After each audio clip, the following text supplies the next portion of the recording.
آیت نمبر 40۔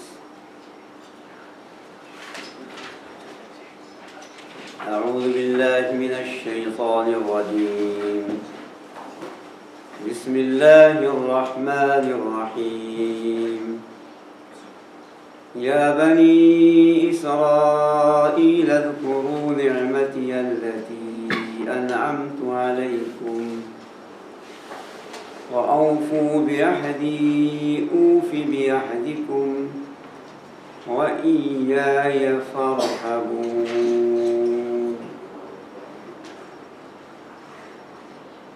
اے بنی اسرائیل، تم میری ان نعمتوں کو یاد کرو جو میں نے تم پر انعام کیا ہے، اور تم میرے عہد کو پورا کرو، میں تمہارے عہد کو پورا کروں گا، اور تم مجھ سے ہی صرف ڈرو۔ آپ کے سامنے آج ایک آیت پیش کی گئی ہے، اور یہاں سے ایک لمبا سلسلہ ہے جو اللہ تبارک و تعالیٰ نے بنی اسرائیل کے متعلق ذکر کیا ہے۔ ربط کیا ہے اس سے پہلی آیتوں میں اور اس میں دو قول ہے علماء کرام کا۔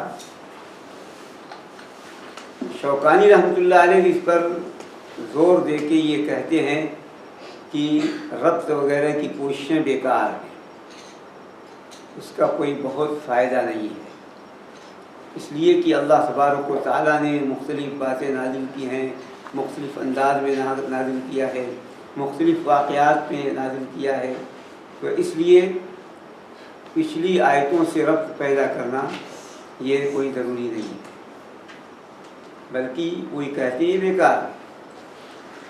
لیکن دوسرے علماء کرام یہ کہتے ہیں کہ یہ ربط ہے، اللہ تبارک و تعالیٰ کی ہر بات مربوط ہے، جڑی ہوئی ہے، اور ہم اسے جانیں یا نہ جانیں، ہمیں سمجھ میں آئے یا نہ سمجھ میں آئے، یہاں تک کہ جو آیتیں ہیں وہ بھی مقرر نہیں ہیں۔ بہت سی جو آیتیں ہمیں معلوم ہوتی ہیں بنی اسرائیل کے تعلق سے یا آدم علیہ السلام کے تعلق سے، دوسرے احکام انبیاء اسلام کے واقعات مقرر نہیں ہیں، لیکن کسی نہ کسی حکمت کے تحت، کوئی خاص خصوصیت کے تحت اللہ تبارک و تعالیٰ نے دوبارہ اسے ذکر کیا ہے۔ تو اللہ تبارک و تعالیٰ نے بنی اسرائیل کا تذکرہ کیا یہاں سے۔ ربط پہلا یہ پیش کرتے ہیں علماء کرام کہ اللہ تبارک و تعالیٰ نے جب 3 گروہوں کا ذکر کیا تھا، ایک متقی مومن شروع میں، دوسرے کافر، اور تیسرے منافق، اور کافر میں اہل کتاب کا بھی ذکر کیا گیا تھا۔ تو جب اللہ تبارک و تعالیٰ نے ان پر باتیں پیش کی، تو اب یہاں سے اہل کتاب پر باتیں پیش کر رہا ہے۔ دوسری بات یہ بتایا کہ اللہ تبارک و تعالیٰ نے آدم علیہ السلام کا ذکر کیا اور ہدایت دینے کا تذکرہ کیا۔ تو اللہ تبارک و تعالیٰ نے اب یہاں سے یہ بتایا ہے کہ بنی آدم میں سے اس ہدایت کو نہ ماننے والے، ہدایت کی نافرمانی کرنے والے کون لوگ ہیں؟ تو ان کا ذکر کیا اللہ تعالیٰ، جنہوں نے اس ہدایت کی نافرمانی کی، اس ہدایت کو قبول کر کے اس کے مطابق زندگی بسر نہیں کیا، وہ ہے بنی اسرائیل۔ تو اس لیے اللہ تبارک و تعالیٰ نے اب تفصیل سے، بلکہ قرآن کریم میں بہت سی صورتوں میں تفصیل سے بنی اسرائیل کا ذکر کیا ہے۔ اس لیے کچھ لوگوں نے یہ کہا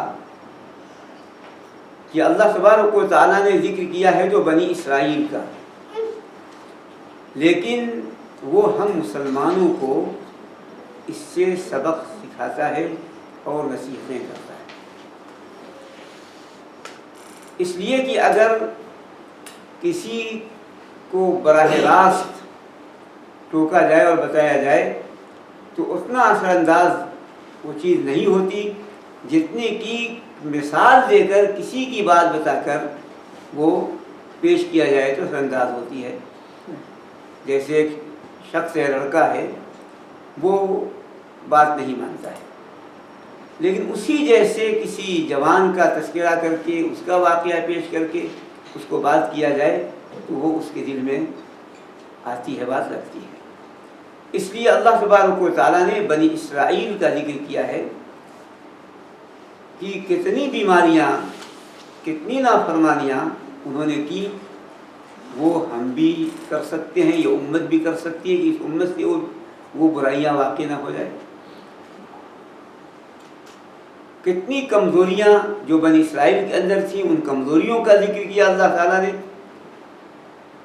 امت کو سبق سکھانے کے لیے، تاکہ وہ کمزوریاں اس امت کے اندر نہ پیدا ہوں۔ نفاق جو بنی اسرائیل کے اندر آیا وہ ہمارے اندر بھی آ سکتا ہے، تو وہ ہمارے اندر نہ آنے پائے، ہم نصیحت حاصل کریں۔ اور چونکہ بنی اسرائیل یہ وہ امت ہے، ایک امت جو ایک لمبے زمانے تک رہی اور انبیاء علیہ السلام کی کثرت تھی، ان کے اندر معجزات بہت زیادہ انہوں نے دیکھا، تو اس لیے انہوں نے، اور پھر یہ بنی اسرائیل تمام امتوں میں سب سے زیادہ بد کردار، سب سے زیادہ نافرمان یہ امت رہی ہے بنی اسرائیل۔ تو اس لیے اللہ تبارک و تعالیٰ نے ایک طرف بنی اسرائیل کو تو منتخب کیا اور فرمایا کہ ہم نے جہاں والوں پر فضیلت بخشی نے، اور پھر اس کے بعد جب انہوں نے اس فضیلت کو باقی نہیں رکھا، سرکشی کی، نافرمانیوں میں سے آگے بڑھے اور عناد و دشمنی میں آگے بڑھے، تو اللہ تبارک و تعالیٰ نے ان کو جو منتخب کیا تھا وہ ان کا عہدہ چھین لیا، اور چھین کر کے اس امت محمد صلی اللہ علیہ وسلم کو دیا۔ تو اللہ تبارک و تعالیٰ نے اس لیے بنی اسرائیل کا تذکرہ یہاں سے تفصیل سے کیا ہے، بیچ بیچ میں مسلمانوں کو بھی نصیحتیں کی ہیں اور احکام پیش کیے ہیں، اور اسی طریقے سے مشرکوں کا بھی تذکرہ بیچ میں آیا ہے، لیکن بنیادی جو محور ہیں، مرکز، وہ بنی اسرائیل ہیں اور ان کی غلطیاں، نافرمانیاں جو ان کی ہیں وہ ہیں جو اللہ تبارک و تعالیٰ نے ذکر کیا ہے۔ کہ اس لیے بنی اسرائیل کا ذکر یہاں سے اس لیے کیا اللہ تبارک و تعالیٰ نے کہ اب رسول اللہ صلی اللہ علیہ وسلم مدینہ منورہ تشریف لائے۔ مدینہ منورہ میں یہود آباد تھے، ہم جانتے ہیں 3 قبیلے مشہور، خیبر بھی قریب تھا جو یہودیوں کی بستی تھی، بنو قریظہ مدینہ میں رہتے تھے، بنو نذیر مدینہ میں رہتے تھے، بنو قینقاع مدینہ میں رہتے تھے، اور خیبر کا علاقہ وہ پورا یہودیوں کا تھا۔ تو اس لیے اللہ تبارک و تعالیٰ اور یہودی یہ اہل کتاب ہیں، اور عربوں کے اندر ان کی دھاک بیٹھی ہوئی تھی کہ یہ علم والے ہیں، جو یہ کہہ دیں ان کی بات مانی جاتی ہے، وہ مانتے تھے، وہ اپنے آپ کو اہل علم کہتے تھے۔ تو اس لیے اللہ تبارک و تعالیٰ نے انہیں دعوت دی ہے ایمان کی، رسول اللہ صلی اللہ علیہ وسلم پر ایمان کی دعوت دی ہے، دین اسلام کو قبول کرنے کی دعوت دی ہے۔ یہ ہو سکتا ہے ان کے اندر کچھ ایسا طبقہ ہو، ایسے لوگ ہوں جو خیر اور صلاح والے ہوں، تو وہ ایمان لے آئیں رسول اکرم صلی اللہ علیہ وسلم پر، اور یہ بتانے کے لیے کہ اب جو تمہارا عہدہ چھین گیا